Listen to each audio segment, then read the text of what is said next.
2 Rois 3. Joram, fils d'Achab, régna sur Israël à Samarie, la 18e année de Josaphat, roi de Juda. Il régna 12 ans. Il fit ce qui est mal aux yeux de l'Éternel, non pas toutefois comme son père et sa mère.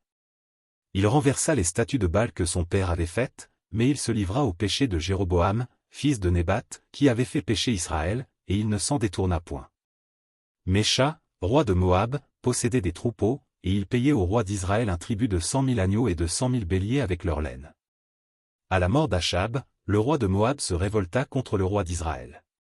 Le roi Joram sortit alors de Samarie, et passa en revue tout Israël. Il se mit en marche, et il fit dire à Josaphat, roi de Juda, le roi de Moab s'est révolté contre moi, veux-tu venir avec moi attaquer Moab? Josaphat répondit, j'irai, moi comme toi, mon peuple comme ton peuple, mes chevaux comme tes chevaux. Et il dit, par quel chemin monterons-nous? Joram dit, par le chemin du désert d'Édom. Le roi d'Israël, le roi de Juda et le roi d'Édom, partirent, et après une marche de 7 jours, ils manquèrent d'eau pour l'armée et pour les bêtes qui la suivaient. Alors le roi d'Israël dit, hélas! L'Éternel a appelé ces 3 rois pour les livrer entre les mains de Moab. Mais Josaphat dit, n'y a-t-il ici aucun prophète de l'Éternel, par qui nous puissions consulter l'Éternel? L'un des serviteurs du roi d'Israël répondit, il y a ici Élisée, fils de Shaphat, qui versait l'eau sur les mains d'Élie. Et Josaphat dit, la parole de l'Éternel est avec lui. Le roi d'Israël, Josaphat et le roi d'Édom, descendirent auprès de lui. Élisée dit au roi d'Israël, qu'y a-t-il entre moi et toi? Va vers les prophètes de ton père et vers les prophètes de ta mère. Et le roi d'Israël lui dit, non. Car l'Éternel a appelé ces 3 rois pour les livrer entre les mains de Moab. Élisée dit, l'Éternel des armées, dont je suis le serviteur, est vivant. Si je n'avais égard à Josaphat, roi de Juda, je ne ferais aucune attention à toi et je ne te regarderai pas. Maintenant, amenez-moi un joueur de harpe.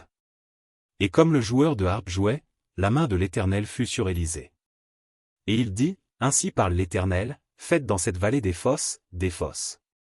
Car ainsi parle l'Éternel, vous n'apercevrez point de vent et vous ne verrez point de pluie, et cette vallée se remplira d'eau, et vous boirez, vous, vos troupeaux et votre bétail.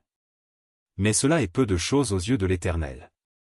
Il livrera Moab entre vos mains, vous frapperez toutes les villes fortes et toutes les villes d'élite, vous abattrez tous les bons arbres, vous boucherez toutes les sources d'eau, et vous ruinerez avec des pierres tous les meilleurs champs. Or le matin, au moment de la présentation de l'offrande, voici, l'eau arriva du chemin d'Édom, et le pays fut rempli d'eau. Cependant, tous les Moabites ayant appris que les rois montaient pour les attaquer, on convoqua tous ceux en âge de porter les armes et même au-dessus, et ils se tinrent sur la frontière. Ils se levèrent de bon matin, et quand le soleil brilla sur les eaux, les Moabites virent en face d'eux les eaux rouges comme du sang. Ils dirent, c'est du sang. Les rois ont tiré l'épée entre eux, ils se sont frappés les uns les autres, maintenant, Moabites, au pillage. Et ils marchèrent contre le camp d'Israël. Mais Israël se leva, et frappa Moab, qui prit la fuite devant eux. Ils pénétrèrent dans le pays, et frappèrent Moab. Ils renversèrent les villes, ils jetèrent chacun des pierres dans tous les meilleurs champs et les en remplirent, ils bouchèrent toutes les sources d'eau, et ils abattirent tous les bons arbres, et les frondeurs enveloppèrent et bâtirent Kiraréset, dont on ne laissa que les pierres. Le roi de Moab, voyant qu'il avait le dessous dans le combat, prit avec lui 700 hommes tirant l'épée pour se frayer un passage jusqu'au roi d'Édom, mais ils ne purent pas. Il prit alors son fils premier-né, qui devait régner à sa place, et il l'offrit en holocauste sur la muraille. Et une grande indignation s'empara d'Israël, qui s'éloigna du roi de Moab et retourna dans son pays.